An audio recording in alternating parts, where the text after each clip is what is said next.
Final Fantasy XIV has undergone one of the most surprising transformations seen in an MMO. Initially regarded as a monotonous, incomplete mess, Square Enix vowed to make things right.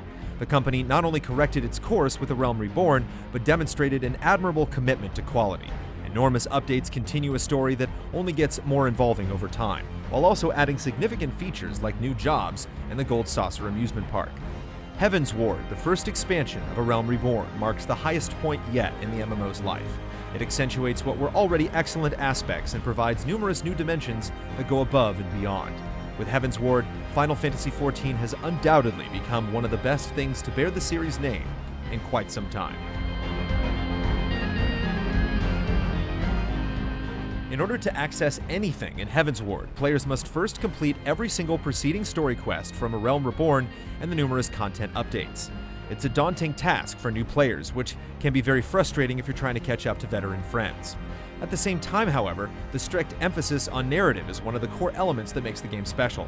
As we got closer to Heavensward, our driving force wasn't new gear or abilities, but rather to see what happens to the cast of characters we'd grown to care about. In every other MMO, it's always tempting to click through dialogue as fast as possible to get to the next objective. But Final Fantasy XIV does such a great job of drawing you in that we found ourselves deeply engrossed more often than not. Heavensward is easily the apex of storytelling in Final Fantasy XIV so far. It focuses on an ancient war between dragons and the people of Ishgard, a fervently religious society that harshly punishes perceived heresy. As things progress, new facets about the war are revealed, putting certain events and characters in a different light. What could have been a straightforward fantasy story instead offers a lot more nuance, effectively exploring the dangers of blind faith, the rippling effects decisions can have on future generations, and the importance of letting go of the past.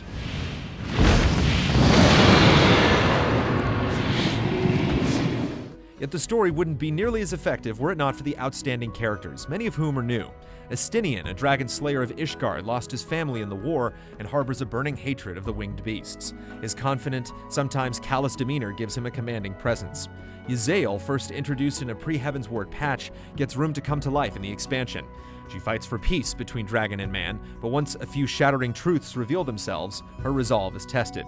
Seeing her struggle with the harsh reality of the situation is one of the most affecting things in Heavensward. Every character goes through tremendous growth and change, feeling considerably different at the beginning of the expansion than they do at the end. It's not just the main story and cast that excel. Side quests are occasionally filled with charming fairy tale arcs. One of our favorites occurs among tribal birdmen known as the Vanu Vanu. Young members of the tribe have to pass a test to be considered adults, and one such Vanu Vanu has failed repeatedly. He tries to cheat his way through the test as you bail him out again and again. There's a lightheartedness to the proceedings that contrasts well with the dire main story. Such vignettes go a long way in humanizing the Vanu Vanu, making them feel like more than merely item vendors and quest givers. Not all the side quests are given the same attention. Mogholm is actually one of the most dreadful areas in the game. Many of the Moogle quests are lightly disguised errands that offer little reason for you to care about them. Tracking down lost Moogles in obscure places is beyond aggravating, and there are plenty of quests that have you do just that. Something that's very consistent in Heavensward is the overall quality of the new zones. Compared to A Realm Reborn, the areas in Heavensward are absolutely sprawling. Despite their size, there's a meticulous level of detail that makes each of them distinct. The ice-covered ruins of the Quarthus Western Highlands exude a ghostly, foreboding presence, while the floating isles of the Sea of Clouds make you feel tiny as they loom overhead. Heavensward creates a powerful desire to push on to see just what the next zone has to offer. Part of what makes the new areas easy to appreciate is the effort needed to fly through them.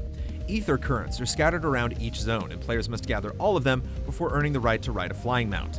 Reminiscent of the platform puzzles in Guild Wars 2, quite a few of the ether currents are placed in such a way that you have to devise clever ways of reaching them. While it's never especially difficult, the ether currents nonetheless instill a sense of adventure and discovery, offering an appreciable diversion from quests and dungeons.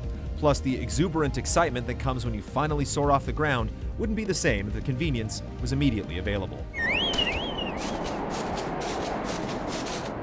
The dungeons generally feel a step above in Heavensward. Although many are easily cleared with a group of strangers, clever mechanics and plenty of spectacle make them stick out.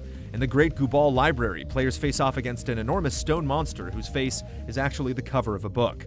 During the fight, your group must gather up and run to specific locations, all while dodging the boss's attacks. It's a frantic rush that requires sufficient communication to pull off successfully. Similar mechanics present in other dungeons demand an equal amount of coordination. Though we neglected to knock, we did create something of a commotion. I had hoped that would suffice. Heavensward does an excellent job of referencing things from past Final Fantasy games. One of the best examples involves traveling to Matoya's cave, which even features an updated version of the classic song. Matoya is her own character with her own set of beliefs and motivations, transcending the fate of being nothing more than a callback. Heavensward manages to have a respect for the series without being completely mired in nostalgia, coming off as admirable instead of grating.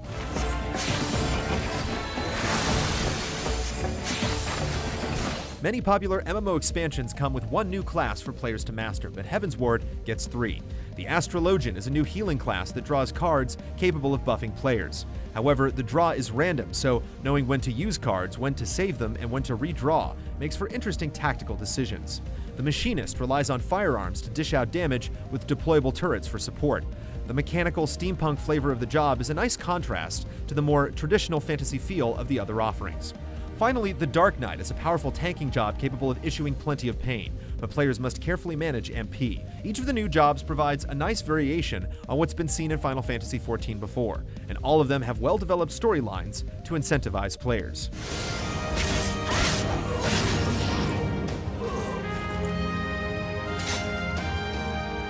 New jobs don't get all the love. With the level cap increased to 60, previous jobs get fancy abilities as well. What's great about many of these abilities is they necessitate a different approach.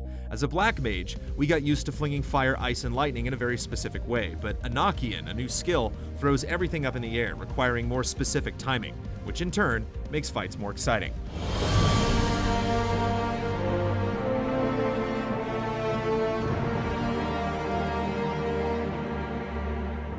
It's easy to get swept away in the grand areas and numerous new features, but one of the strongest aspects of the expansion is its soundtrack. As expected, in a game focusing on dragons, many of the tracks are triumphant, as demonstrated by the blaring horns of the main town. Yet there are many surprises as well, such as the electronic track during the Bismarck fight, and the pleasant calm of Idleshire at night. The soundtrack is excellent and stands firmly among the juggernauts of the series. Our biggest complaint with Heavensward is that leveling isn't always as smooth as it could be.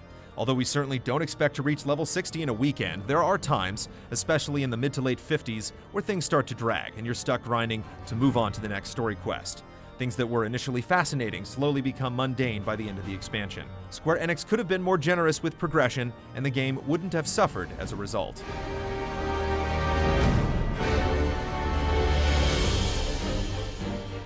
Even so, the vast majority of Heavensward is outstanding, and it's easy enough to endure the occasional slow patch. A Realm Reborn was an impressive revival when it launched in 2013, and Heavensward elevates the game to an even higher level.